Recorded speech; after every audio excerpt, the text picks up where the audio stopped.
नमस्कार, CBS news मराठीमध्ये सर्वांचं स्वागत।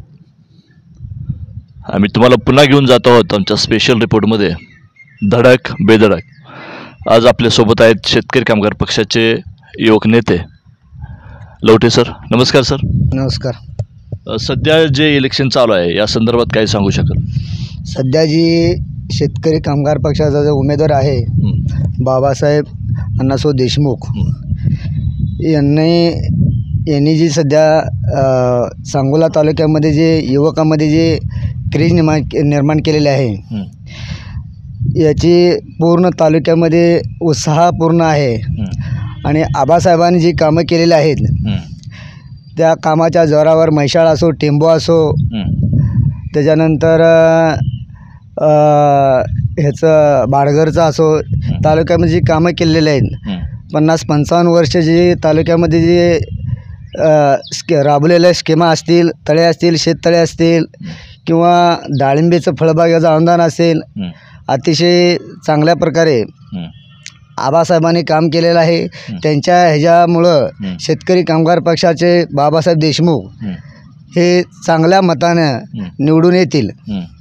विरोधकाकडून अशी चर्चा होते की बाबासाहेब देशमुख नौके उमेदवार नाही, बाबासाहेब देशमुख जर नौके उमेदवार असेल तरीसुद्धा त्यांनी पूर्ण तालुकाभर 4 वर्षामध्ये पूर्ण तालुका पिंजून काढलेला आहे। प्रत्येक घर टू घर कुठंही फोन करा, रात्री कोणाला आजारी असू द्या किंवा कुठं 12 वाजता जर कोणी फोन केला तर तिथे तो हजर असतोय। त्याच्यानंतर जी नौका जर उमेदवार लोक म्हणत असतील तर ते प्रत्येक घर टू घर पोचलेला आहे आणि त्यांच्यात आबासाहेबांचं गुण आहे सगळे। असा कुठला गुण दिसला तुम्हाला? आबासाहेब जो कुठलं कुणाला उद्धटपणा कधी नाही आहे, परत त्याच्यानंतर बोलताना आवाजावं सगळ्याला बोलते किंवा प्रत्येक ठिकाणी जी कामाची पद्धत जी आहे ते जर गेलं आपण तिथं तर त्यांनी डायरेक्ट फोन लावून त्या कामाचा तिथं निचरा केला जातो।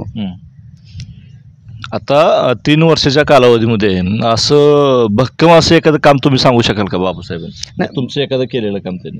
नाही, बाबासाहेबांनी जी कामं केलेली आहेत जे आमच्या मते माझ्या गिरडीमध्ये बऱ्यापैकी जे गिरडीमध्ये रस्ते आबासाहेबांनी जे अगोदर जे करून दिले होते, यमगरवाड्या असो, काकेरवाड्या असो, देवकतवाडी रोड असो किंवा गावातला कॉन्क्रीट रोड असो किंवा 25-15चं काम असो, गिरडे कोट्यवधी रुपयाचं आबासाहेबांनी मंजुरी गावात दिलेले आणि ती कामं पूर्ण सगळी कामं झालेली आहेत। किंवा लाईटच्या असो, डीप्या असो, प्रत्येक ठिकाणी आबासाहेबांनी हे केलेलं आहे।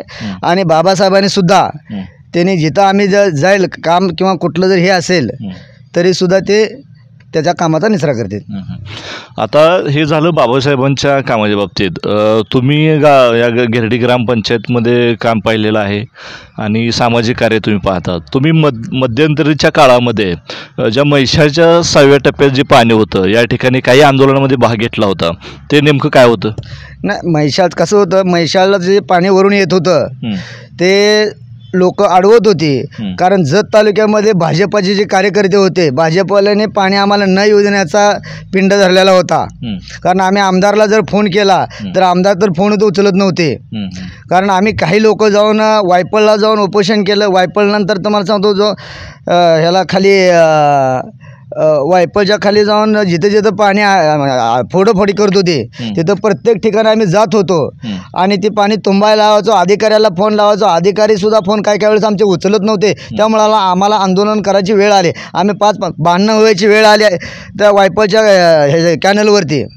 एवढे मोठे म्हणजे काट्या एकमेकाच्या अंगावर मारायला लोक 100-100 पोरं जत तालुक्यातली घेऊन यायचे ना आम्हाला मारायचे, तरीसुद्धा आम्ही पाण्यासाठी संघर्ष करतच राहिलो। आम्ही बाबासाहेबाला फोन करायचो, बाबासाहेबाला फोन केल्यानंतर बाबासाहेब अधिकाऱ्याला फोन लावायचे, मग ते साहेब यायचे आणि लोकांना खाली पाण्याची सोय केली जायची। आमच्यामध्ये गेल्या वेळेस प्रत्येक वेळेस 2 ते 3 वेळा किमान 2 वेळा तर आम्हाला पाणी मिळाले। म्हणजे त्या पद्धतीने तुमच्या संघर्षातून तिथे कुठेतरी मार्ग निघाला, बाबासाहेबांच्या माध्यमातून तिथं मार्ग निघाला।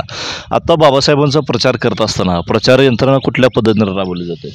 बाबासाहेबांचा प्रचार जे कामावर आबासाहेबांनी जी कामं केलेली आहेत, जो म्हैसाळचं पाणी असो, टेंबूचं पाणी असो किंवा जे आबासाहेबांनी जे जिथं जिथं आबासाहेबाचे हे आहेत तिथं बाबासाहेब जातात, त्या लोकांशी संपर्क करतात, काय लोकांच्या अडीअडचणी बघतात।